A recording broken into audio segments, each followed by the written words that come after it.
Hello, good morning. Ngayon isi-share ko sa inyo paano ba ako magluto ng ginataang halo-halo. Nandito ang mga ingredients guys, tingnan nyo na lang. So wag nyo na lang pansinin yung gata natin kasi galing yan sa fridge. Kahapon pa dapat ako magluluto. Di naglagay lang ako ng sugar, 1/4 sugar and salt. So lagyan nyo din ng salt. So kumulo na ang ating gata na may sugar and salt. Ngayon ilalagay na natin ating tapioca pearl. So may halo pa ako niyan ha, yung kulay violet. Hindi ko alam kung ano yan eh. Yung maliliit din siya pero di ko talaga alam. So kayo na lang bahala. So ayan, halo-haloin. Kumulo na ulit after natin ilagay yung tapioca natin. Din nilagay ko na yung gabi at saka yung gabi. Garlang sa amin yan eh, garlang. Gabi, I'm not sure. So, halo-haloin ko lang. So, kayo na ba? So, pagkatapos natin nilagay yung ating gabi, kumulo na ulit siya. Nilagay ko na ang ating kamote. So, kamote kasi mabilis lang yan siya, malambot.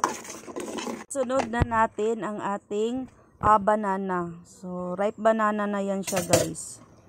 Ginagawa ko guys, is yung first gata natin, doon ko nilalagay ang ating condensed milk para lalong sumarap ang ating ginata. So guys, para creamy at malapot ang ating ginataang halo-halo, naglalagay ako ng thickening agent guys. So kayo na bahala kung anong ilalagay nyo, flour, rice flour, o di kaya'y cassava flour.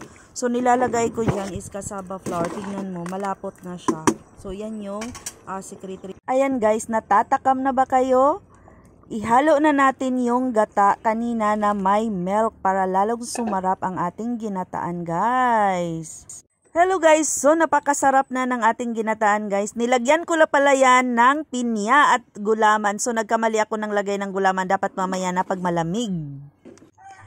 Hello guys, so natatakam na ba kayo sa ating ginataang halo-halo?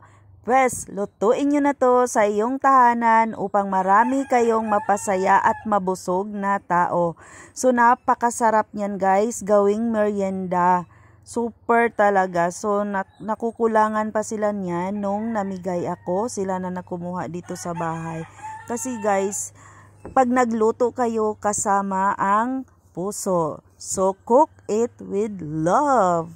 So, ganyan ako magluto guys. Yung gulaman ko, nagkamali ako ng lagay. Dapat ilalagay nyo yung gulaman pag malamig na yung niluluto nyo para hindi matunaw.